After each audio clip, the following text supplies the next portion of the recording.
बिस्मिल्लाहिर्रहमानिर्रहीम। अज़ीज़ानी मोहतरम, आज हम इस वीडियो में बात करने लगे हैं कि वाशरूम के इस्तेमाल का मुकम्मल तरीका क्या है, इस्लामी तरीका क्या है। जब हम वाशरूम कर रहे हैं तो वाशरूम करते हुए कौन कौन से काम करना हराम हैं, कौन कौन से मकरूहात हैं, कौन कौन से मुस्तहबात हैं। आज इसको हम ज़रा डिटेल से बयान करते हैं।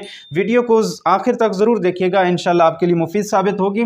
वाशरूम के इस्तेमाल का तरीका मुस्तहब है कि बाएँ पाँव से दाखिल हों। जब मस्जिद में दाखिल होते हैं तो दाएँ पाँव पहले रखना चाहिए, लेकिन जब वाशरूम में जा रहे हैं तो पहले बायां पाँव रखना चाहिए और बाहर निकलते वक्त, वाशरूम से बाहर निकलते वक्त दायां पाँव पहले रखना चाहिए। और जब मस्जिद से निकलने लगें तो पहले बायां पाँव बाहर रखना चाहिए।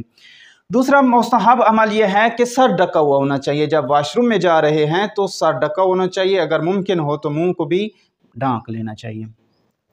बिस्मिल्लाह पढ़नी चाहिए। जब आप वाशरूम के लिए बैठ रहे हैं तो बिस्मिल्लाह पढ़नी चाहिए। इस्तिब्रा करें। जब वाशरूम कर रहे हैं, वाशरूम करने के बाद इस्तिब्रा करना एक मुस्तहब अमल है। इंशाअल्लाह वो हम जिक्र करेंगे कि मुस्तहब क्या तरीका है। कलाम करना मकरूह है। अज़ीज़ानी मोहतरम, जब आप वाशरूम में जा रहे हैं तो कलाम करना मकरूह है। ज़्यादा बातें नहीं करनी चाहिए। ये नहीं है कि आप साथ वाले वाशरूम के जो बैठा हुआ है उसके साथ आप बातें करते रहें, ये नहीं है। अगर कोई कॉल भी आ गई है तो इंतज़ार करें कि वाशरूम होने के बाद आप कॉल सुनें। और इसी तरह बाहर से कोई आवाज़ लगाता है तो ज़रूरी नहीं है हर बात का जवाब देना। कोई अहम बात है तो उसको जवाब दे सकते हैं, लेकिन हर बात का जवाब देना ज़रूरी नहीं होता है। मकरूह है, अगर आप करते हैं तो कराहत है। सूरज चांद की तरफ रुख करके बैठना। जब सूरज और जो टिक्की है सूरज की और चांद की जो टिक्की है उस तरफ रुख करके बैठना, ये मकरूह है, शदीद कराहत है। इस तरफ भी मुँह करके नहीं बैठना चाहिए। जानवरों की बिलों में पेशाब करना। जो जानवरों की छोटी छोटी बिलें होती हैं उनमें पेशाब करना मकरूह है, ऐसा अमल भी नहीं करना चाहिए। ठहरे हुए पानी में पेशाब करना। जो जारी नहीं है, ठहरा हुआ पानी है, उसमें पेशाब करना भी मकरूह है। किबला रुख या पुश्त करके बैठना हराम है। अज़ीज़ानी मोहतरम, वाशरूम करते हुए किबला की तरफ ना आप पुश्त कर सकते हैं ना आप रुख कर सकते हैं, यानी अपना ना मुंह उस तरफ कर सकते हैं जिस तरफ किबला है।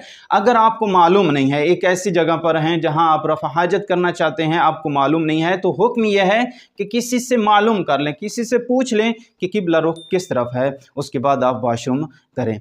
हाँ, अगर कोई ज़्यादा ही मजबूरी है, ज़्यादा ही इमरजेंसी, आप किसी से मालूम भी नहीं कर सकते हैं, तो फिर यह है सूरज अगर है तो सूरज के मुताबिक देखकर आप दूसरी तरफ पेशाब करें। अगर फिर भी आपको रश की वजह से या कोई ऐसी जगह है जहां आपके लिए वाजिब हो रहा है, ज़बरदस्ती आपके लिए है कि आप किबला की तरफ या किबला की पुश्त की तरफ पेशाब करके बैठें, तो फिर हुक्म यह है कि पुश्त की तरफ पुश्त करके बैठें, रुक करके ना बैठें।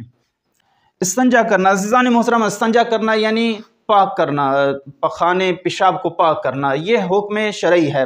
पेशाब जो है उसको हर सूरत में पानी से पाक करना ज़रूरी है, लेकिन जो पखाना है, पखाने को आप किसी चीज़ से पाक कर सकते हैं अगर मजबूरी है, या फिर वैसे भी आपके लिए इख्तियार है कि आप मट्टी वगैरह से या टिश्यू वगैरह से या कपड़े से आप पाक कर सकते हैं। लेकिन जो पेशाब है, पेशाब जो है वो किसी सूरत में पानी के अलावा पाक नहीं होता है। जब आपको पानी मुयस्सर हो जाए तो उससे पाक करना ज़रूरी है। अज़ीज़ान मोहतरम, ऐसे सवालात आते रहते हैं मोमिनीन के, अगर कोई और सवाल हो तो वो कमेंट में कर सकते हैं, इंशाअल्लाह उसका तफसीलन जवाब दिया जाएगा। अस्सलामु अलैकुम व रहमतुल्लाहि व बरकातहू।